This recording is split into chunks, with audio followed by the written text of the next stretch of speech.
Welcome to In the Garage with Dave and Andres. I am Andres. Dave. Hello, David. Who do we have with us today? So I'm super excited that any people that I've been reaching out to have been so gracious and really passionate about, the topic of men's mental health that I was able to find John Toomey, all the way in Australia, which is pretty awesome. And if you follow men's mental health, a lot of great information's coming out of Australia. Before I can even get into what John does, because I don't have the bandwidth to remember all of it, I'm going to let him introduce himself. So, John, can you please tell us a little about yourself? Hey, great to be on your podcast, guys, and thank you, and hi to everybody out there. Look, my currently I've got a couple of roles. One is as global chair of the Men's Wellbeing Initiative at the Global Wellness Institute in Miami, which is just down the road from you guys. I'm also a professional speaker and thought leader and a writer, and do a lot of work speaking to men, whether it be on mine sites, construction sites, ports, um, and even in schools now. I've just been engaged in a couple of big boys' schools to go and talk to the teenage boys. Background, I was born and partly raised in the Darling Downs of Queensland, so that's outback Australia. My parents managed a 30,000 acre cattle station, or what you would call a cattle ranch. They were owned by my mum's parents, and eventually we moved into farming, and then ultimately, when I was 10 years old, we moved from Queensland to Melbourne, and my dad took over as publican of an inner suburban working class pub. And I lived in that pub from the age of 10 through 17. And back in those days, in a suburb called Collingwood, people often say to me, "How did you become a speaker?" Well, back in Collingwood, you either had to be able to fight or run fast or talk. And I couldn't fight and I wasn't very fast. So there you go. But I went on and studied phys ed and worked in high performance roles in professional sport here, mostly AFL, which is Australian football. A lot of people in America don't know what Australian football is, but it's extraordinary sport. I spent 4 years as a professional surf lifeguard, and along the way, I sort of drifted into working with men because I really get men. And I think probably from my background of on the land and then in working class pubs and then working in upmarket health clubs and working with politicians and business people, I sort of got to really understand. And plus, when I became a dad, I started doing a lot of reading about men and raising boys. And then in 2005, I discovered some incredible work that actually comes out of Orlando in Florida, courses in human consciousness training. So I did a course called the Avatar course, and it's a 9-day experiential program. And that expanded my awareness like nothing ever did before. And I actually taught that course for some time and worked with a lot of men again. So here I am now. I've got a deep dedication to helping men reclaim their sense of who they are, their well-being, and fully reclaim their place in our communities, in our society. So that's me. And if I remember correctly, you've also published and written and created courses. Yes, yeah, I created a lot of courses. God, back in 1980, a friend of mine and I wrote the first ever exercise to music leaders course. And then we wrote gym instructors courses, and then in the late 90s, I developed courses in wellness coaching, and I've just finished writing a course for the European Institute of Wellbeing on wellness coaching again. And I've written, God, published probably 1,000 articles, and because I do love to write.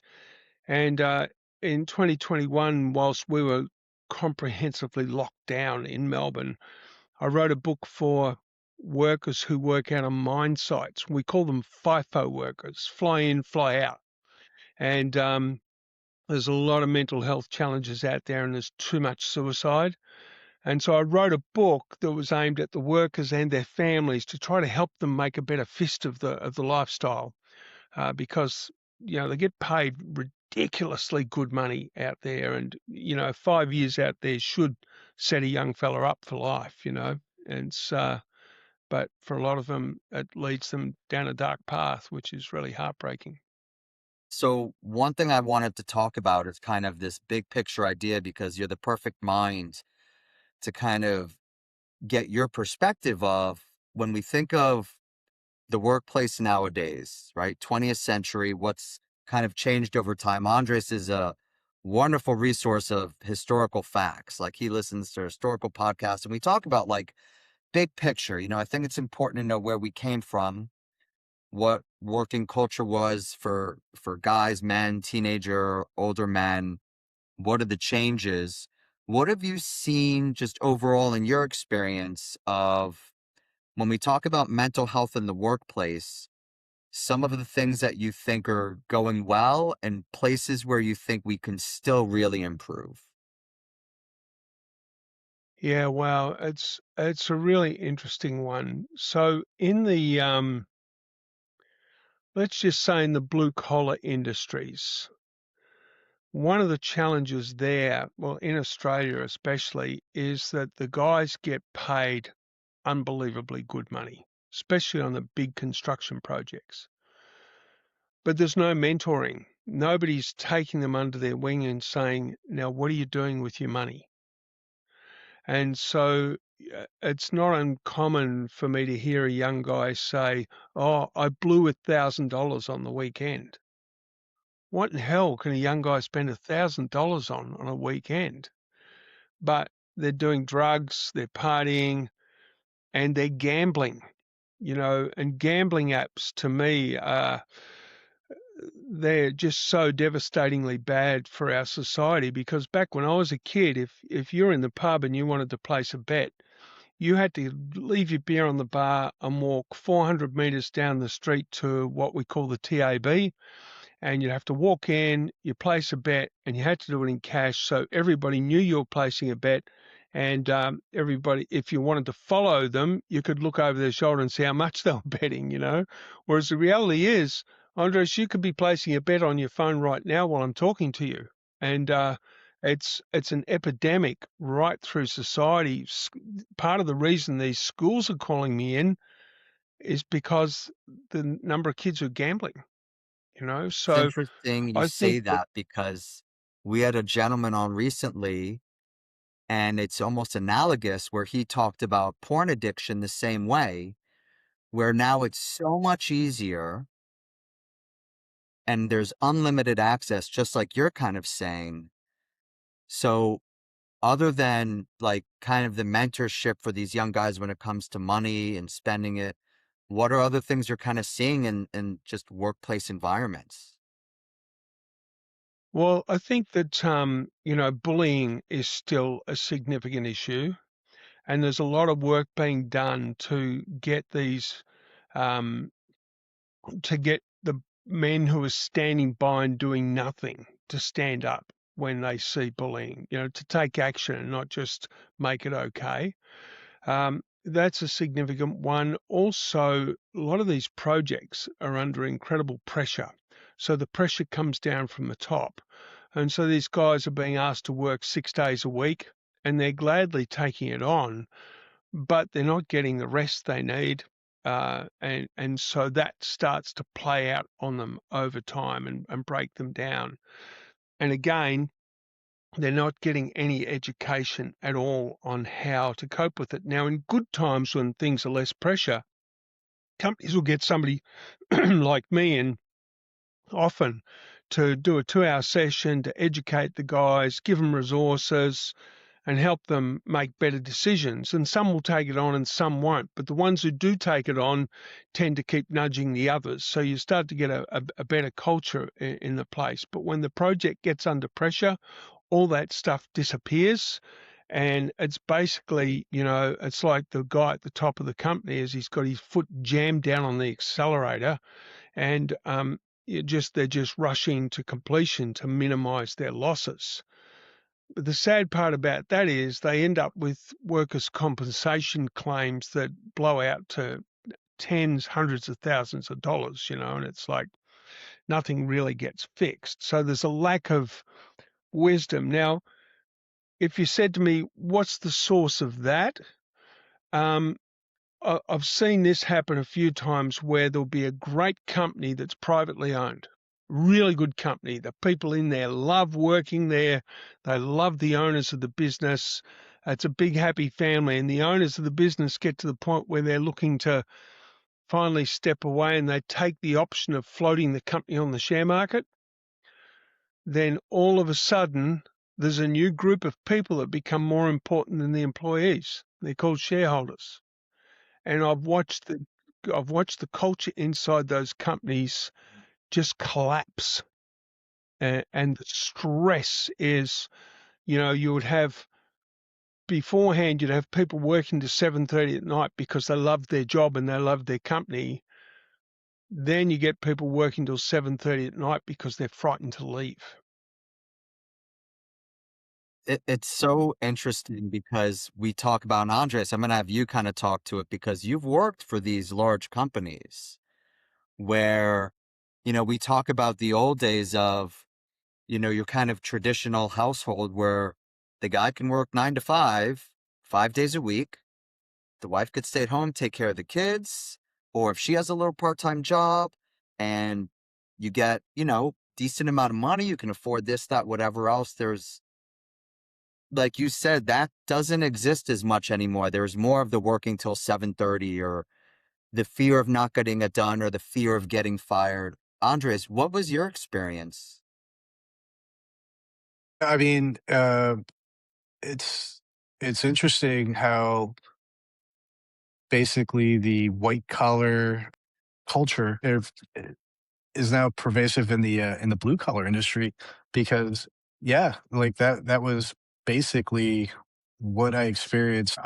So I worked for a large company. They're known as the Big Blue, um, and so uh, yeah, we'd be on projects, and that was it. Was like you were on that project, you were there, and the only thing that mattered was you know making sure your project was completed on time, making sure your deliverables were on time, and if that didn't happen, like no, no, no, you're just not leaving. Like no, you know, it, it was it was amusing to me that like when I first started because I didn't know better. I thought, hey, great, they're bringing in lunch. Hey, great, they're bringing in dinner. Like by the time I left consulting, like no, you're not bringing me dinner. Like, I'm gonna go get my own goddamn dinner because, like, yeah, like I knew, like I recognized, oh no, they're bringing us food, so we can't leave. Like it's cheaper for them to feed us than to lose any kind of like lose an hour of everyone just going out to lunch in the afternoon and I began to resent that. But like when it comes to the whole like shareholder, like, making sure that they're getting their dividends kind of culture, like it's interesting for me to think like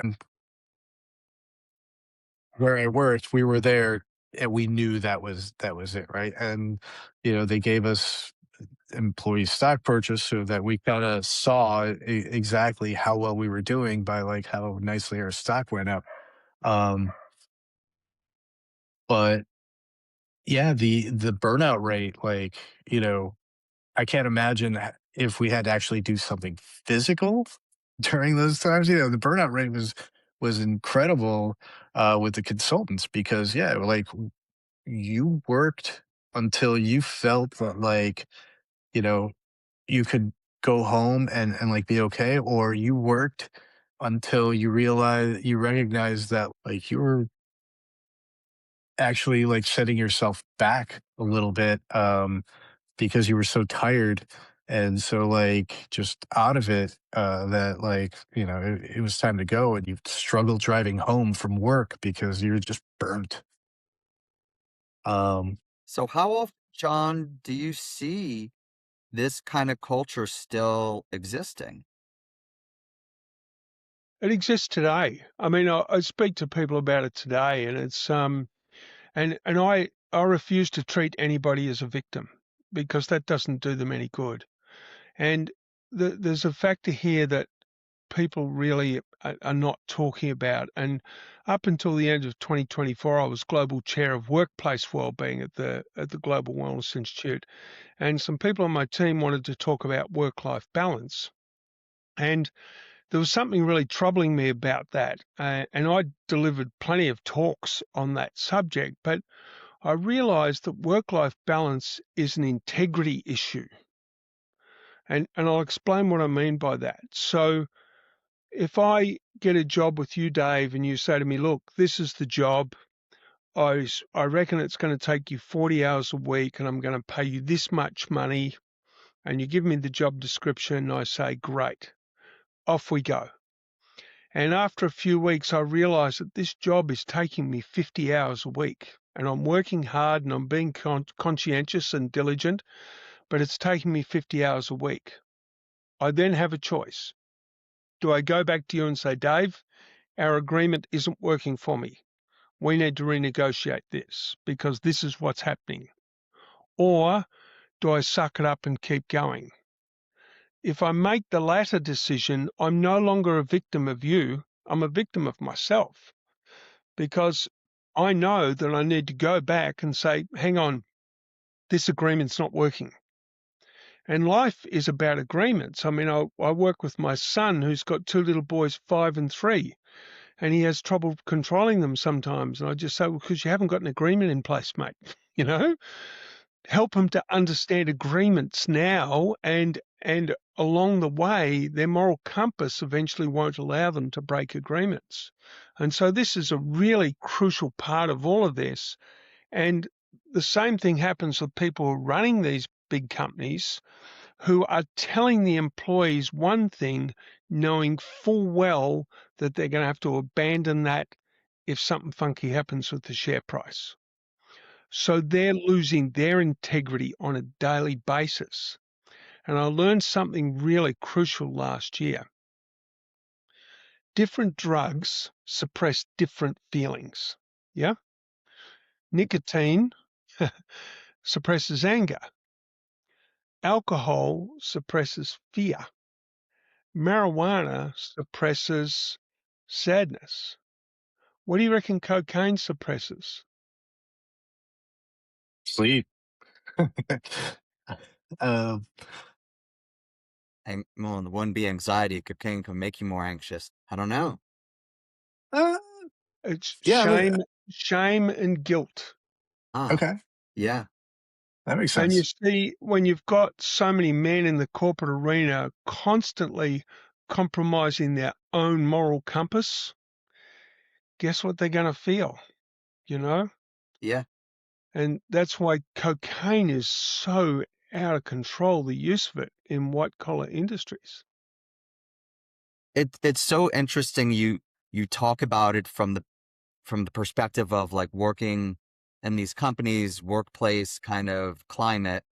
I work with a lot of high school, college age kids where here in the States, I don't know if it's similar in Australia, there has been this huge push of better college, more degree, higher scores, where I've had to kind of shift a lot of these kids. And once they graduate, they're focused to, well, what kind of company do you want to work for? What do you want your life to look like? Like, let's not talk about money.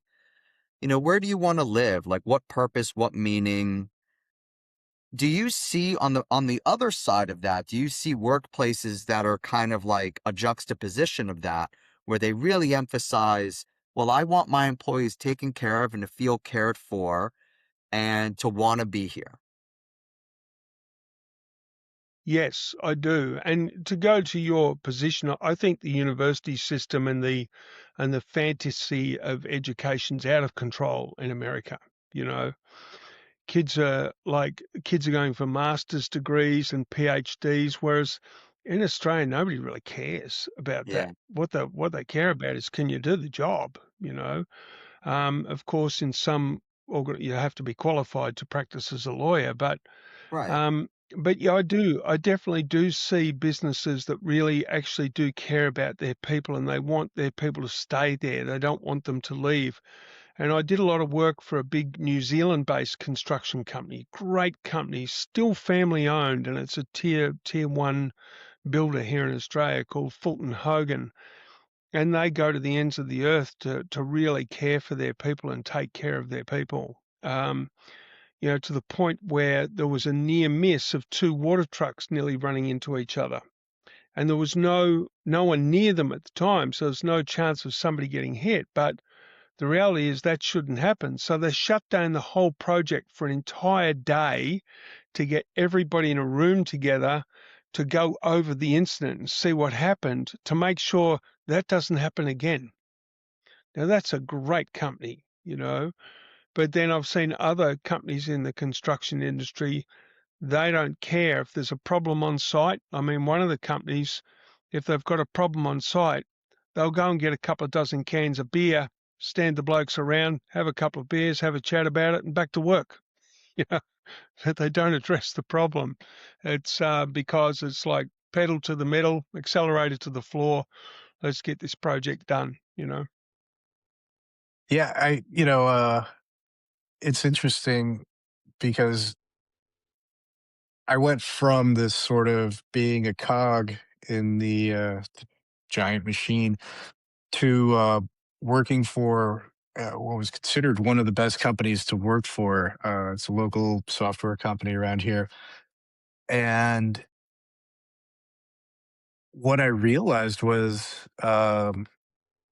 you know, the way that we recognize what a great company is kind of bullshit around here because all they cared about was making sure that when you filled out that survey for the best places to work, it's like a magazine or something. So, something that collects all of these surveys. And if you didn't fill out like this is the best place I've ever worked, like you wound up like in the hot seat. Like, why didn't you do this? Like, it was it was actually a, a worse work experience working for this supposed great place to work than it was for this place where I was an anonymous consultant, just kind of like bouncing from project to project, and it wasn't because of those two experiences. Once I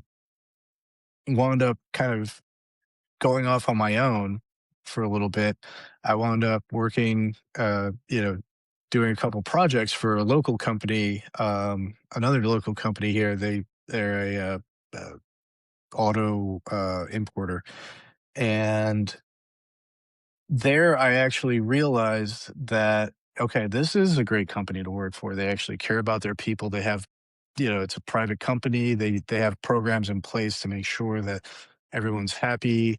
Um, but by then, I was so burnt out from the other two people, like companies, when they were like, "So do you want to come work for us?" And I was like, "Yeah, you guys like really have to give a lot to like the company to like make it work well, and I don't have that in me.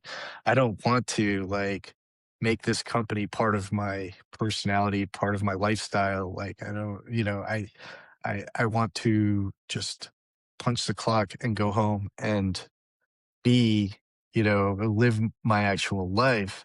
So, like, kind of getting back to, the folks you talk to, um, how does that rate as far as like what you're trying to sort of promote as like, what people should be looking for and how they should be living their lives in their workplace? Mate, it's a great question, and I think it winds right back to some of the things we're exchanging before we came on the podcast. So there's only one cause that I will ever champion, and that really comes from the work that I did in the Avatar courses and understanding how consciousness really operates. And the one cause that I would only champion is personal responsibility. Now, if you look at every person in the chain, if the leaders of the company decide to be personally responsible and stop blaming the market and stop blaming the share market and the share price and external forces, stop blaming politics and just say, hey, this is my gig. I'm taking full responsibility for this.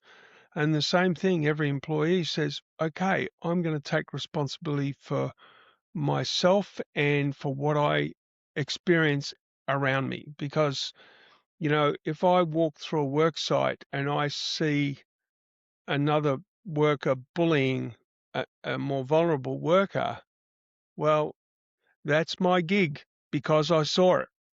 I can't dismiss it. It's my responsibility to take action to get that situation handled. That's personal responsibility, you know. And there's not enough of that in society. And, if we've only got to roll back 2 or 3 generations, and men did that. They took responsibility. They showed up in the world, and when they saw something that wasn't right, they did something about it instead of just dismissing it, you know. And and that really comes back to a man, and right from the age of young boys, learning how to develop their own moral compass.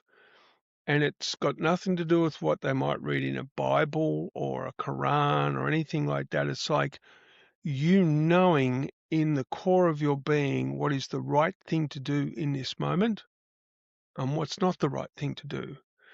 And sometimes I've had times in my life where I've dismissed what I felt, and I always got burned for it. you know? And, but they're the great teachers. That's where the lessons are, And when we build that in young men, and then we get men in their early 20s and moving into their 30s, and they honor their own moral compass, they then make good decisions. And It's that interesting. builds. Sorry to jump on your point, but I think of your You're background, good, mate. You're good. Yeah. and you know, I watch a lot of sports. I played sports for a long time, and one thing they always say, like, look for the coaches who the first finger they point to is themselves, Yeah. and they'll say, Yeah. like, I'm not going to blame the draft or our payroll or whatever. Like you said, like the good coach says, this is I should have done this different. And then what happens, and tell me if you see this in the workplace culture, then the players will almost use that as their example because that's the model for you, right? That's the mentor. And they'll say, you know what? Coach is doing his job. I need to show up more and do blank. Yeah. I mean, I heard a CEO of a company say one day after an incident, he said, what am I doing that's creating this sort of thing happening in my workplace? No blame, Yeah. just like, holy cow, what am I doing? You know? And that creates trust. And Absolutely. vulnerability and Yeah. openness. If my boss says that, I immediately don't get on the defensive. And if I need anything, right, if I'm a young guy working at one of these companies like you're talking about, Andres, I can go to him or like you were saying, John, and say, this 50 hours a week, this is not really working out for me. We need to figure something out. Yeah. Yeah. Yeah. We just got to stand up, even if we feel like we're standing alone. Yeah. Like, even like, for example, we get tested all the time. And during COVID, when the vaccines were coming out, I was lucky because back in the 90s, I'd read a lot about the AIDS epidemic, and I knew that there was people in the CDC and the NIH getting up to mischief and doing stuff they shouldn't do.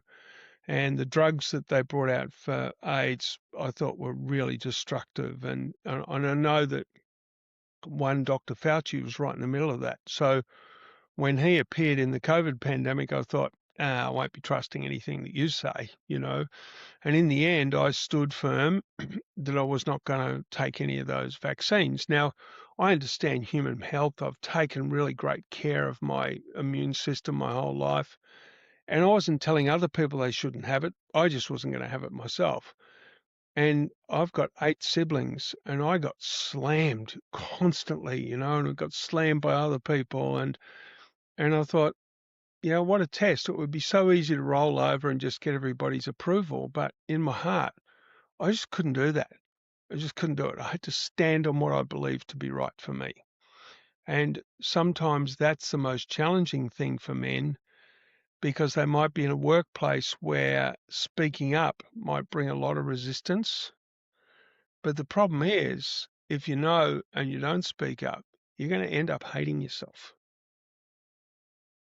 Chris, have you ever seen that in the workplace yourself? Because I haven't really shared with John, but I've been my own boss. Like, I'm self-employed. It's just me. So I haven't had to really deal with that. And I don't have to worry about, well, I have to think about the heat that I might bring on myself. Oh, absolutely. You know, there was a project where like my role was to be like tied to the client's IT leader, and basically just kind of be his advisor, his consultant, right? But at the same time, the greater scope of the project, there was another team that was coming in, and their plan was to like run the actual implementation of the project that we were doing. So um, where I wound up was on this like really like political like razor blade, where my job is to do right by him, not by the rest of the company that's trying to also like get their teeth into this particular like juicy client. And so like they started sending me people to interview um for these support roles, and I just like simple questions they couldn't answer, and I was like, absolutely not, like get this fucking person out of here. Like this person has like no business like even interviewing. And they're like, hey, we're on the same side, like why don't you cut them some slack? I'm like, "Oh, I'll tell you why I'm not gonna, like, that's not my job. My job is to make sure that he succeeds, not to make sure you guys succeed. I'm sorry, like I get that we're all part of the greater company, but absolutely not. Like you're gonna send these people, they're gonna make you look bad, and they're gonna make me look bad for letting them in. And I wound up getting like driven out of the project, like both of us, like me and the other guy, because um the powers that be were much more in lockstep with like this whole kind of greater like revenue stream that was going on. So like we wound up getting like kind of drummed out of this project because it's like, no, I'm not going to sign off on someone that uh like if I ask them three simple questions they can't answer. No, like I don't care like who you owe a favor to. You're not sending me these people. So let me ask you Yeah. something, John. Well, Just good on you. thinking of that workplace culture, because we've talked a lot of things what these young guys shouldn't look for. What should they look for when they're looking for, I want to work for a company, organization, a certain field? What are kind of like these green flags that, yeah, look for these type of leaders, companies, and settings? Yeah. I think, well, the first red flag is if somebody's just offering you a job, you know, because, human beings, I mean, Maslow laid it out with his hierarchy of needs, food, air, water, shelter, followed by community, which means a group of people that you love and who you're connected to and they love you. And then purpose, which means doing something of value in your life and making a valuable and valid contribution, like I remember listening to Joe Walsh talk once in an interview. He said, every album that I do has to be a valid statement of who I am as an artist at that time. And people do need to feel validity. And, really interesting thing, just a slight deviation, a man could feel that validity by changing somebody's tire for them on their car, or by, getting we call it jump starting with the cables. If somebody's got a flat battery, just helping out and solving somebody's problem for them. Those sorts of things are all disappearing.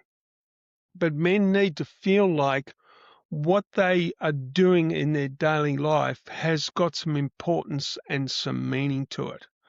So if they go for a job and the owner of the company says, well, son, this is what we're doing here.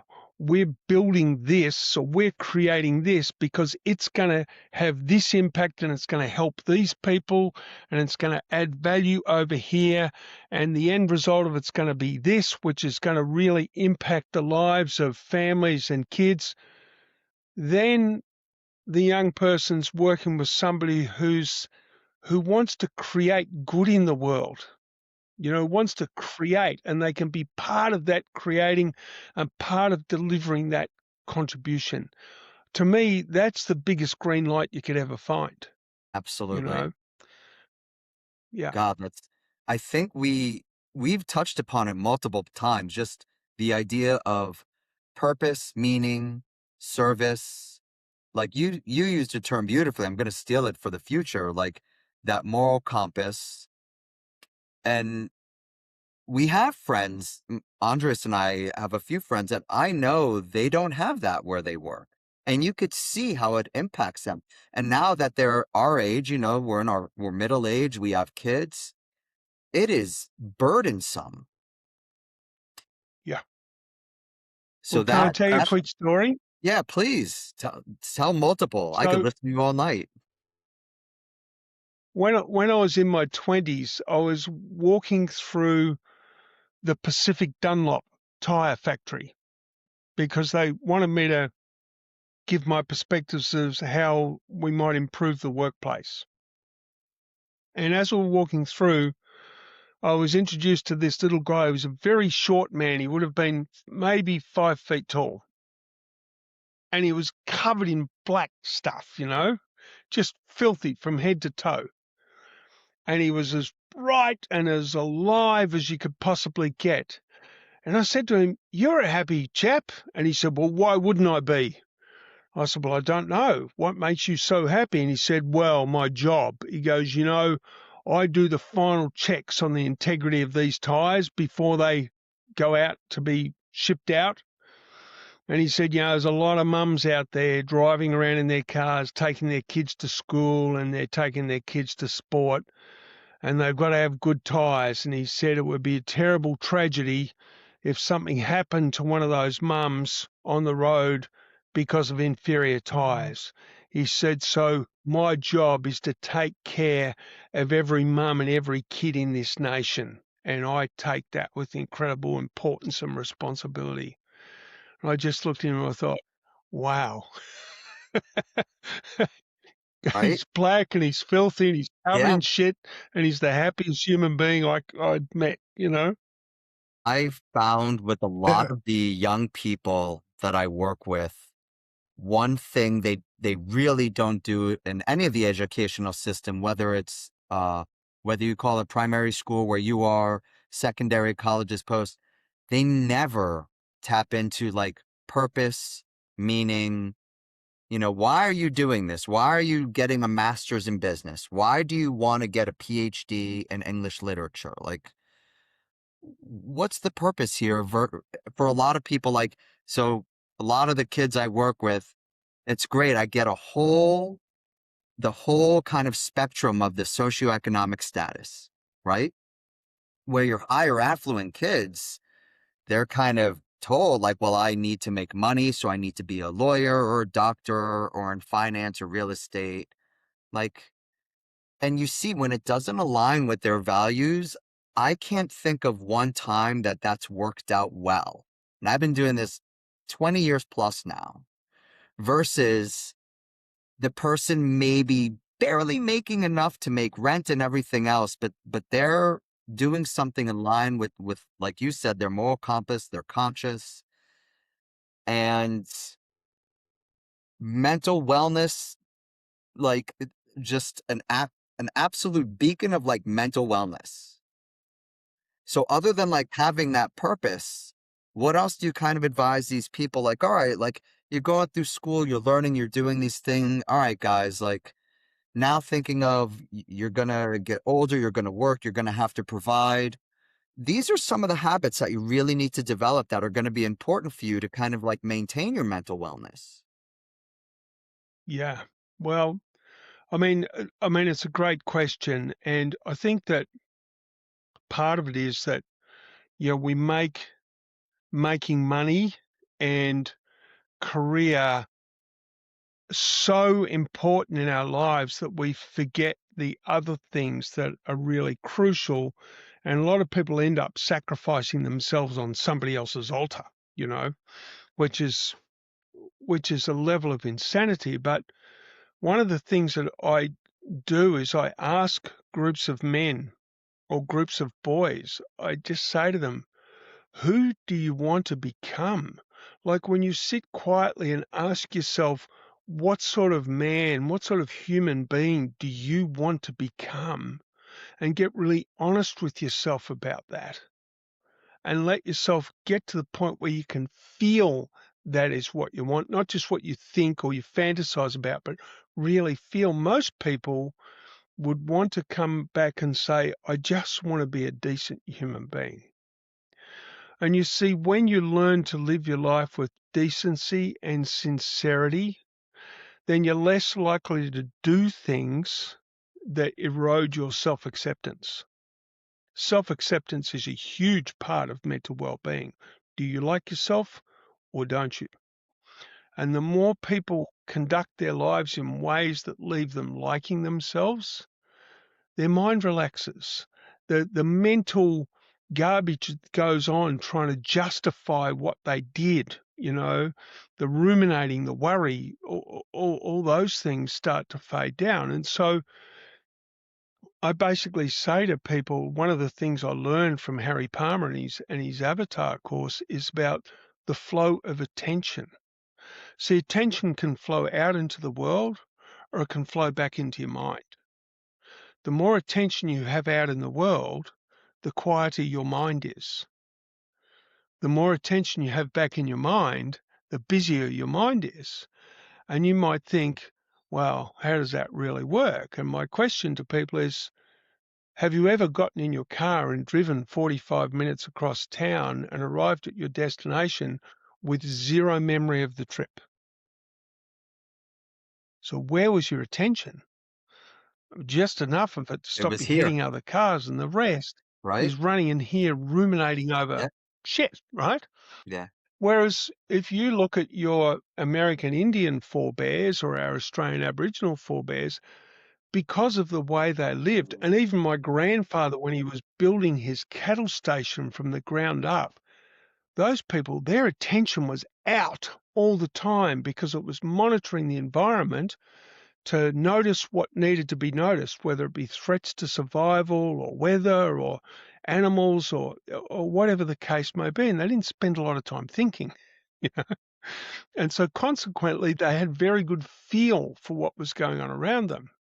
So we don't teach kids this. We don't teach kids about getting their attention out. And one of the best ways to practice it and learn it is to live your life looking for every opportunity that you can to just improve someone else's life a little bit.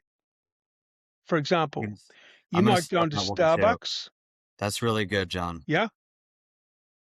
Yeah. So you might go into Starbucks, or actually, I try to avoid Starbucks. We're coffee snobs here in Melbourne. If you make bad coffee here in Melbourne, you go out of business. But you might go into a coffee shop and you buy a cup of coffee and you walk out the door and you take a sip and you go, oh my God, that's the best cup of coffee I've had for weeks. What would happen if you walk back in the door and grab the barista's attention for just a moment and say, Hey, I just want to let you know you've made my day. That is such a beautiful cup of coffee. Thank you. I'm so grateful. And you walk out. That took 5 seconds. What happened? You just elevated the barista. They feel good about themselves because they made you happy. And the next 100 cups of coffee are probably going to be better than the one you got. So you've just added to 100 people's lives, but you walk out the door feeling good about yourself because of what you just did.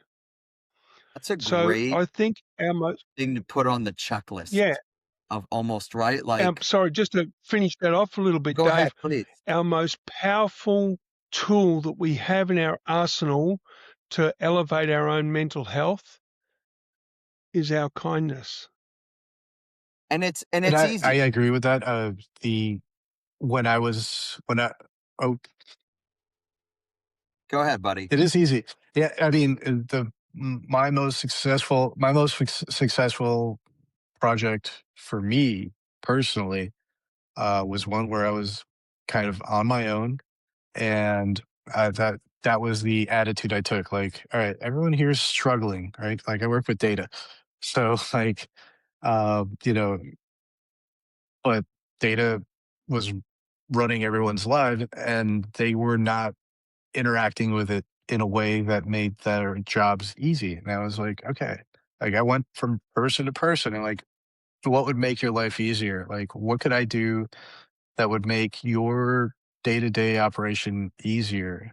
Like, how can I minimize stress for you?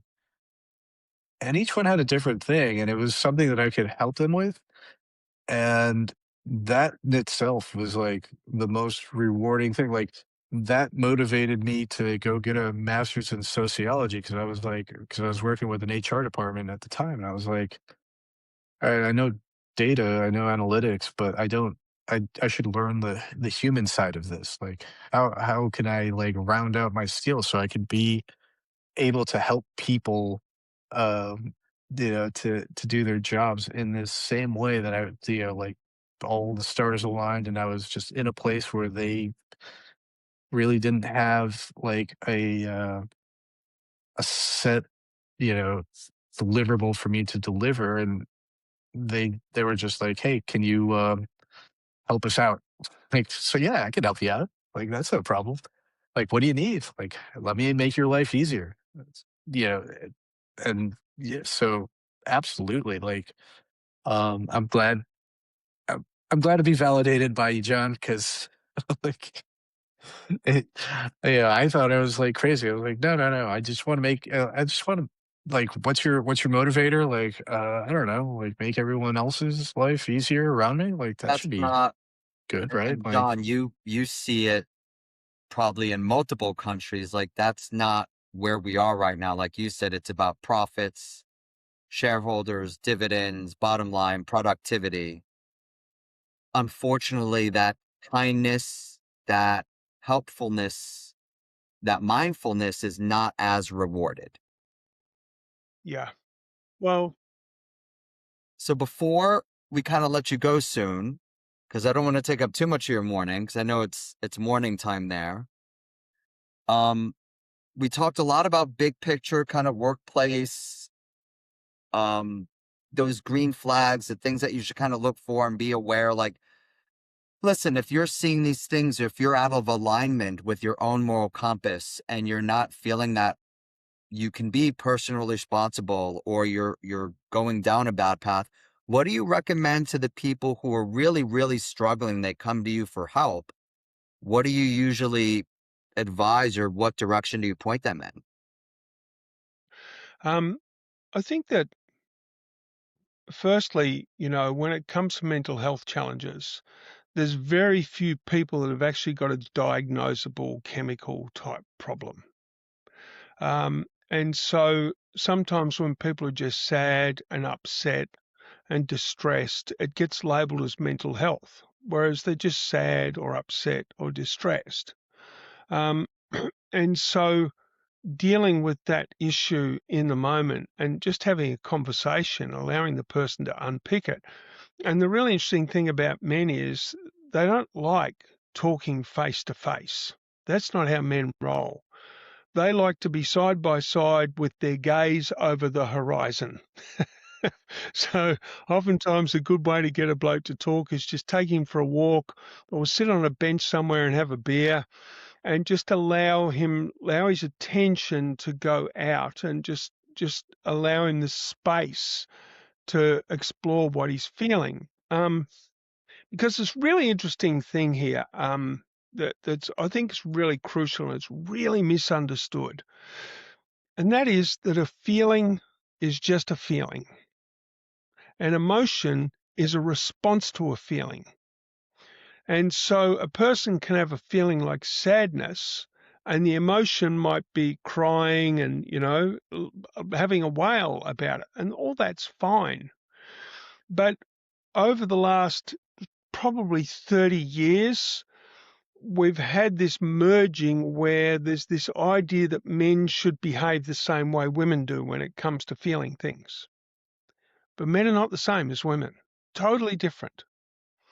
When women have an upset or something in their life, they like to get with their friends, talk it through, and then get with another friend and talk it through, and they talk it through multiple times, and then they sort of hear themselves talk enough and they get a resolution.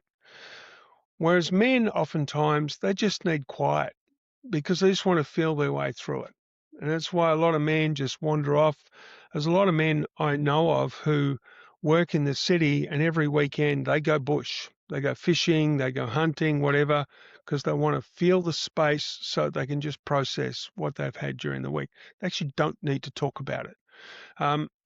But whatever we do, we've got to find the individual where they're at and Right. support them with where they're at. And sometimes they've just got a wrong viewpoint on something. They're looking at something the wrong way. And one of the things that I do, and again, I learned this with my work under Harry Palmer, is say to a person, how are you looking at that? And sit with them until they can really articulate how they're looking at it. And then you say to them, well, how else could you look at it? And keep asking them that question until they start to get multiple perspectives on the problem and they step outside of it and they realize that, oh, okay, that's what it is. And so you're not solving the problem for them. You're just giving them the space and the curiosity to keep exploring where they are. And one of the challenges we have is we stick labels on people way too quickly.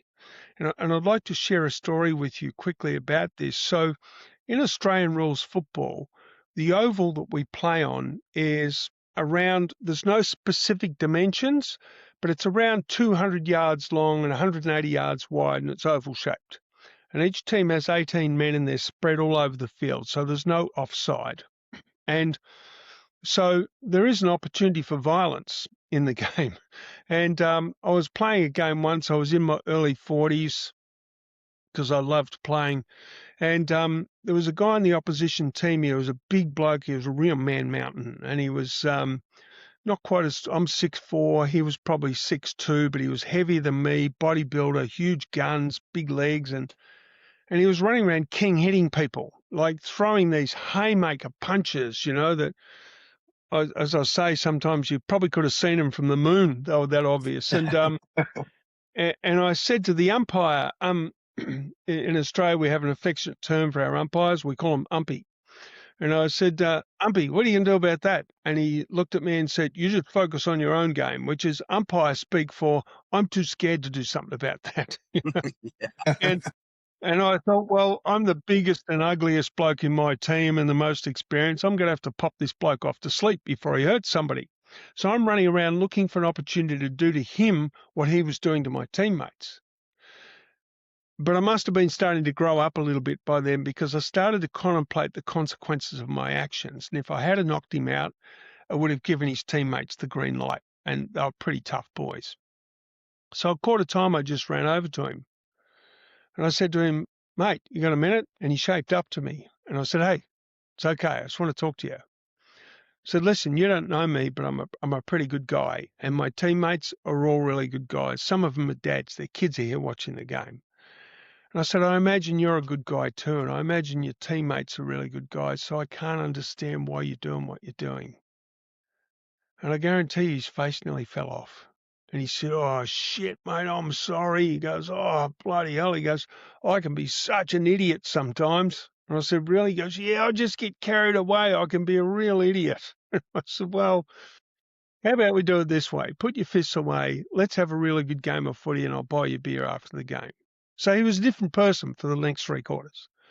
After the game, he came walking up to me in the social rooms with 2 beers and he handed me a beer. And I said, "I was going to buy you the beer." And he said, "No, I owe you the beer." And I said, "Why is that?" And he said, "I have not enjoyed a game of footy like that since I was a little kid." I Oh, said, "You're kidding." And he goes, "No, I had a great time today." I said, "Well, mate, you're a good player." And because I had attention on him, I could relate back some of the things I'd seen him do during the game. And I said, "You should try playing like that all the time." And he said, "Yeah, I probably should, shouldn't I?" And the conversation went quiet. And I always follow my intuition. I said to him, "So how's that other stuff working for you in your life?" He said, no, not very good." I said, "Have you got kids?" He said, "Yeah, I've got 3." I said, "Do you see them?" And he said, "No, I don't." In my universe, that's heartbreaking. And in that moment, I thought, what in hell is his football club doing? Because that's what community football clubs are for. right. So I said to him, "Do you want some help?" And he said, "Oh, I probably need it, don't I?" And I said, "Well, you do. Would you like some?" He said, "Yeah. What do you got?" I said, "I've got a really good mate who works with guys just like you, big angry guys. Do you want to meet him?" So anyway, set it all up. I got my mate on the phone on Monday morning. We called him. He answered on the first ring, introduced them, got all going and left them to it. And 11 months later, I got a text from my mate that just said he's seeing his kids this weekend. Oh, wow. And what my learning out of that is not everybody who's behaving like an idiot is an idiot. Wow. Got like chills just thinking of that. I mean, one of the reasons I decided to link up with Dave and try to do these things or these podcasts is because, like, I recognize that telling people how to fix their lives may not necessarily be the way, but talking about like our experiences and how, where we've come from and where we've gone wrong, where we've kind of corrected our courses and how we're still capable of fucking up. Like, I think that's what guys need to hear, right? Like, they need to hear that like they're just they're not the only ones that are like having a hard time. And that's the next step is, kind of how this footballer, like, went off, with your friend, and got the help that he actually needed.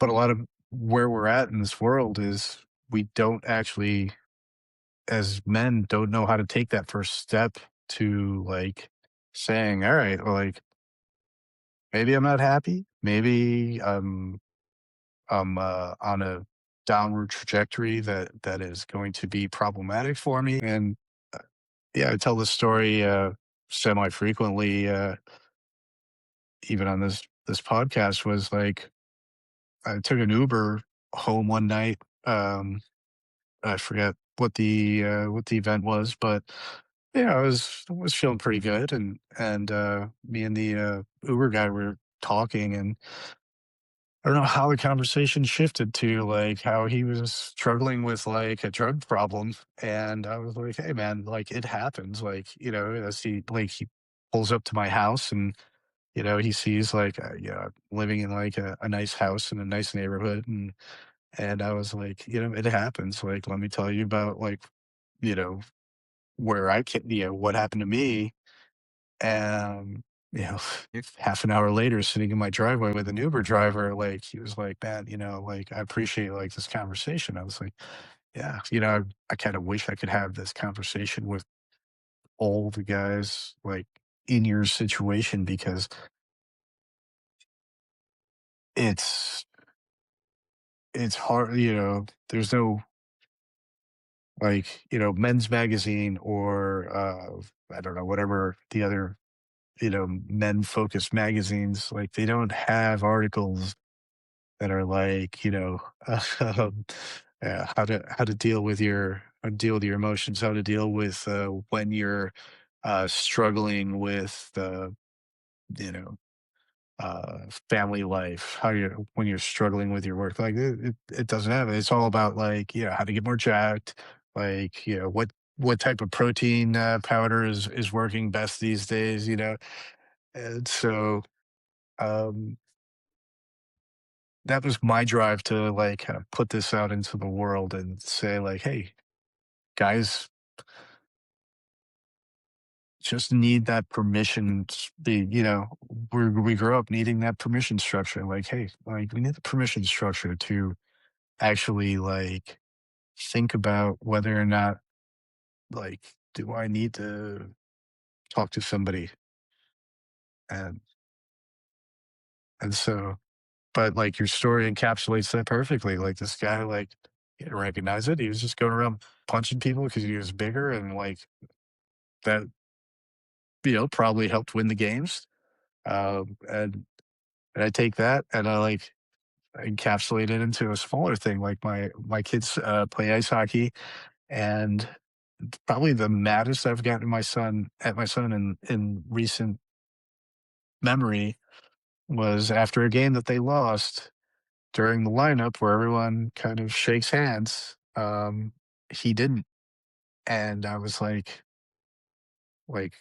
what you did there was absolutely wrong. Like, you absolutely did the most wrong thing you could do. Like, we sat him down, like, we made him watch, like, hockey games that night, like, "See that? These guys are grown men, and they're shaking hands like grown men. Like, you do not do what you did, today. Like, you don't do that," you know? Like, Exactly. Well, I wrote a thing called the Gentleman's Code. okay. Would you like to hear it? Yes, And this can please. be, and I give this to every man, and especially to young fellas, And there's about 10 steps to it. The first one is move with quiet strength. Second one is speak with calm purpose. Third one is live with steady honor. Fourth one is serve with a joyful heart.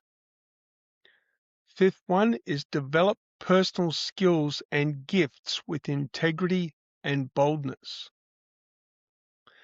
Next one is play sport with a warrior's heart and a yogi's conscience.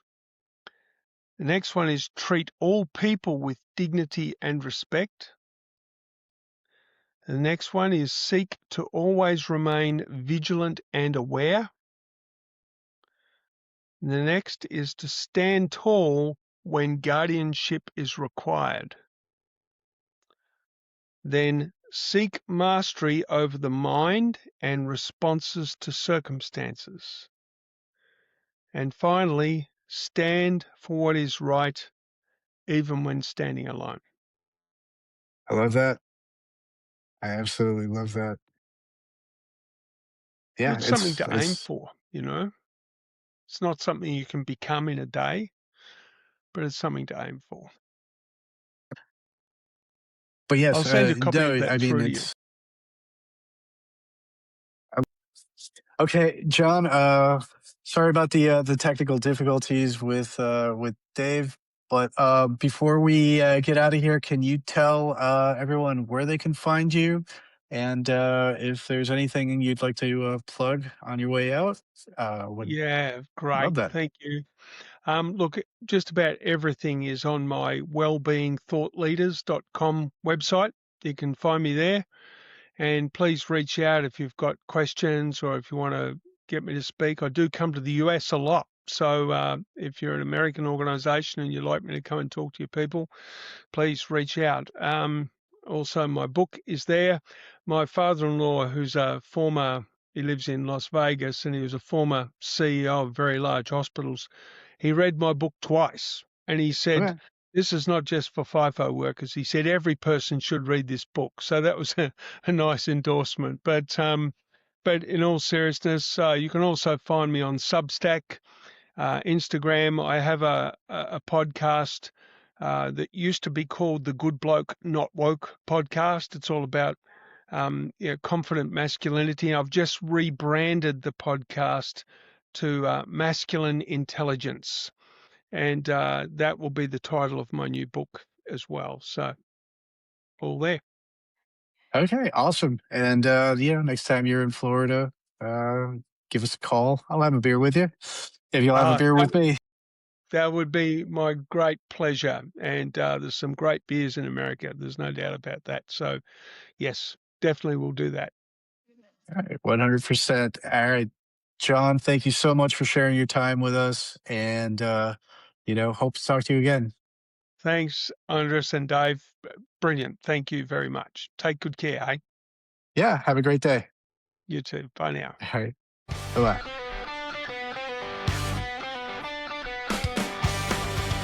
Thanks for listening. If you want to hear and see more from us, visit our Substack at inthegaragewithdavidandres.substack.com. If you want to drop us a line, whether it be an idea for a show or just say hi, you can email us at inthegaragewithdnday, all one word. That's inthegaragewithdnday@gmail.com. Otherwise, if you liked what you heard, please subscribe, rate, and review. Bye.